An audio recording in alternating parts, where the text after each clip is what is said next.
We're still looking at the max lang, so hopefully you get a good feeling for how the max lang goes, and you know, get some fun attacking ideas floating in your mind.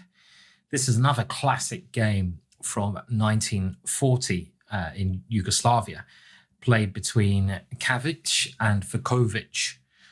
Vukovic, famous player, and this was a beautiful game from the player at the white side, and we're going to see if you can find some of the tactics at the end. Now, do try to remember some of the opening moves as we go along, just so you get a feel for the openings, but it's certainly going to be an entertaining game, as I hope all the games are. So the game starts the same, e4, and we're starting by looking at e5, what you do against this. I'm recommending knight f3, and after the traditional move, knight c6, bishop c4, because we aim at this square on f7, which is often a point we try to break through. Knight comes out to f6. The other move, bishop c5, will be looked at later. And can you remember the move that goes into the max lang attack? It is d4. This move to immediately do something in the middle, the most aggressive move in the position, opening things up, sacrificing a pawn, and creating a disturbance in the force. Oh, I'd love to be a Jedi, wouldn't we all? And here, black has to take on d4. And can you remember what we do here? Yes, we castle. Our king getting to safety. Just compare the safety of the two kings.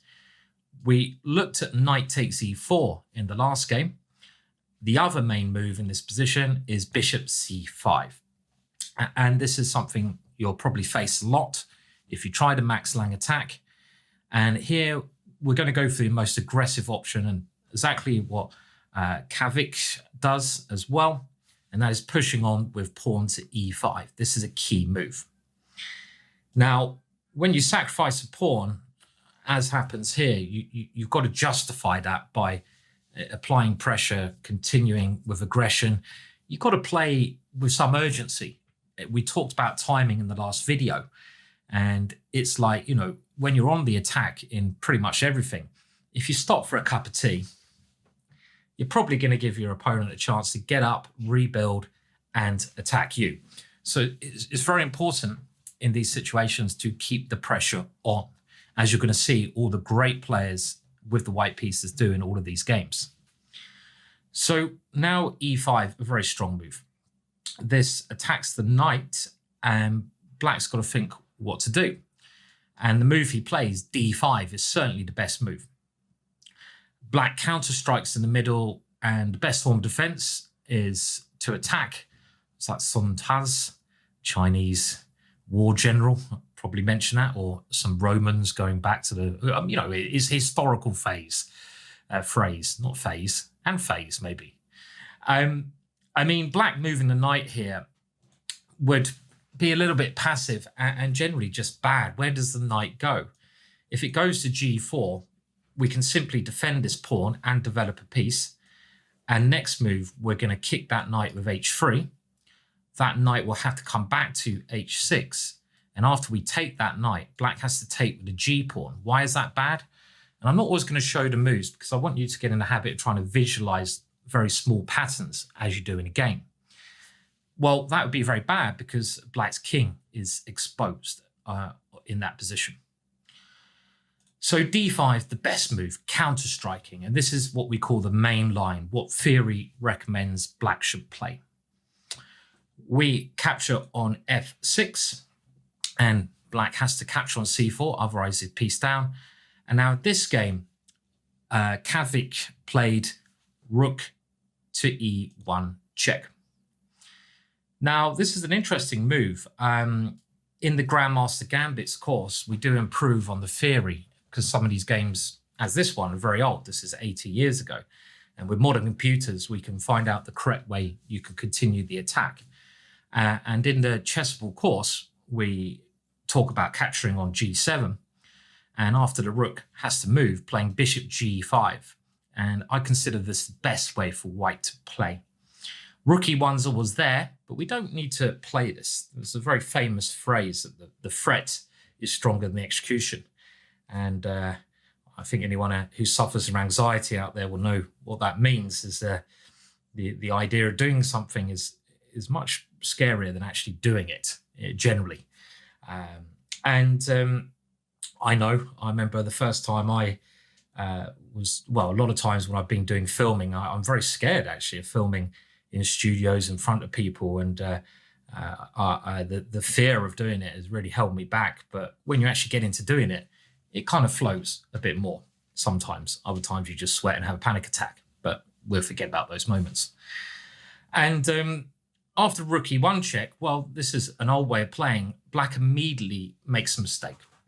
Now, black should play bishop to e6 here, simply blocking the check and developing a piece, where black is only 2 moves from getting his king to quite a safe position. Queen side's a lot safer for black because our pawn here is causing a lot of problems to black's king side. And this move, there's no immediate way we can take advantage of it, is okay for black.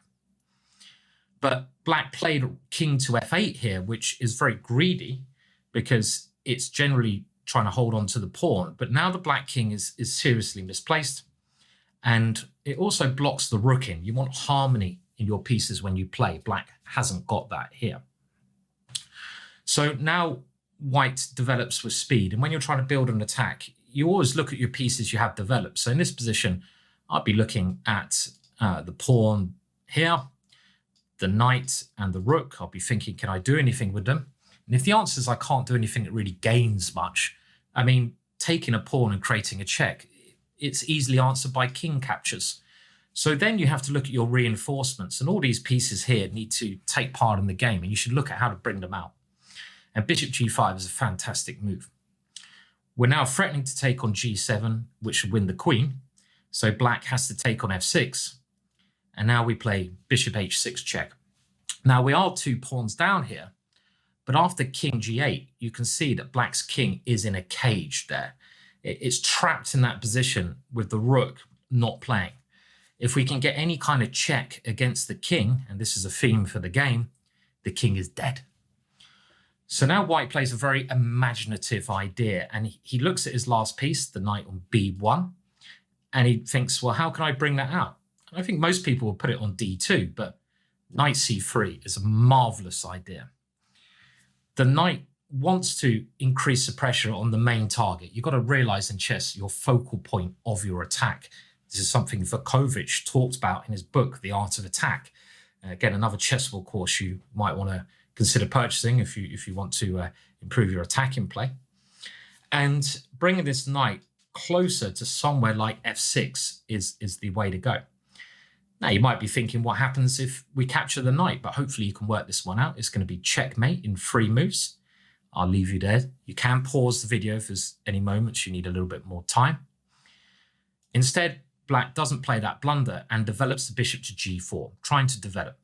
Maybe this bishop can guard the king by coming back round there.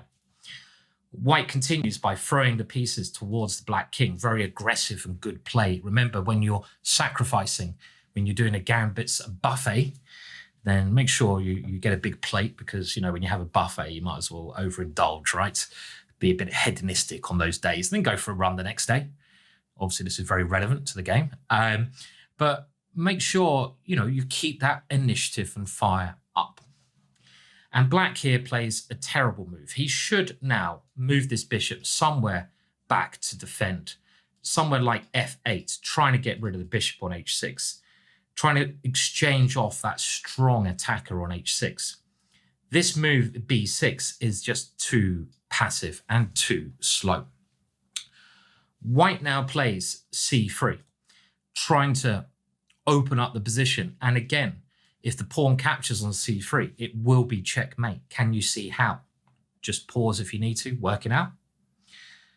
Instead, knight e5 was now played, and this looks like a good move because the knight on f3 is what we call a pin, but it's not it's not a sort of clear pin, because a pin means the piece can't move, or it doesn't want to move, because it will either lose material or place the king in check.